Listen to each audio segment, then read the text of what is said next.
Le Maroc et le Nigeria ont signé le 15 avril 2026 à Marrakech un accord bilatéral révisé de services aériens en marge du Global Implementation Support Symposium.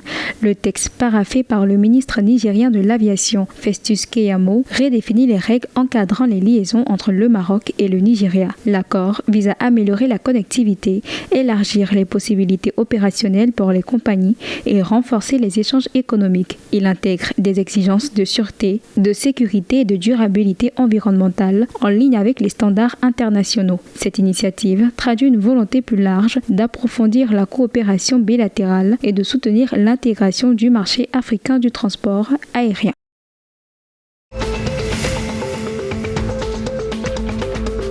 La Mauritanie poursuit sa stratégie numérique avec un accord de principe signé le 14 avril 2026 avec la Banque islamique de développement pour un financement de 50 millions de dollars. Ce programme vise le développement des infrastructures numériques, le renforcement de la cybersécurité, l'interopérabilité des systèmes, de la promotion des startups. Le projet Digital Y, lancé en 2025 avec la coopération allemande, modernise les services publics. L'Union européenne et la Banque mondiale soutiennent également la construction d'un centre de données à Nouakchott et la connexion à un câble sous-marin. Malgré ces avancées, la Mauritanie reste classée 165e sur 193 à l'indice de l'e-gouvernement de l'ONU et au tiers 4 de l'indice gouvernemental de cybersécurité de l'UIT, traduisant des défis persistants.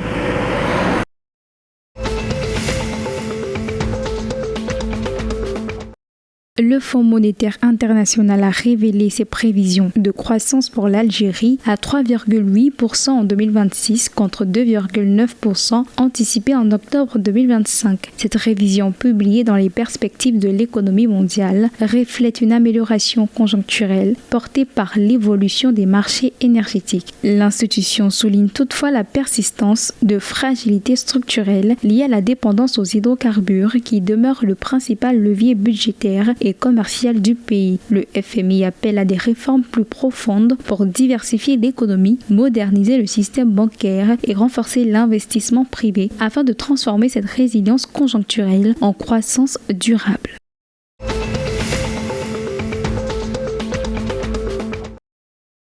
La Tunisie fait face à une pollution plastique alarmante sur ses côtes, révélant les limites des politiques publiques. Une étude de l'université de Rostock estime que 17 000 tonnes de déchets plastiques ont été déversés en mer entre 2021 et 2024, représentant jusqu'à 70% des déchets présents sur les plages. Seuls 4% des plastiques sont traités, accentuant les pressions sur les écosystèmes et menaçant tourisme et pêche. Le Fonds mondial pour la nature en Afrique du Nord évoque un seuil alarmant atteint en 2023 et 2024. Malgré la stratégie nationale littorale sans plastique, soutenue par la Banque mondiale, les retards d'exécution persistent. Cette crise illustre les répercussions économiques, sociales et sanitaires dans un pays où l'équilibre environnemental devient crucial.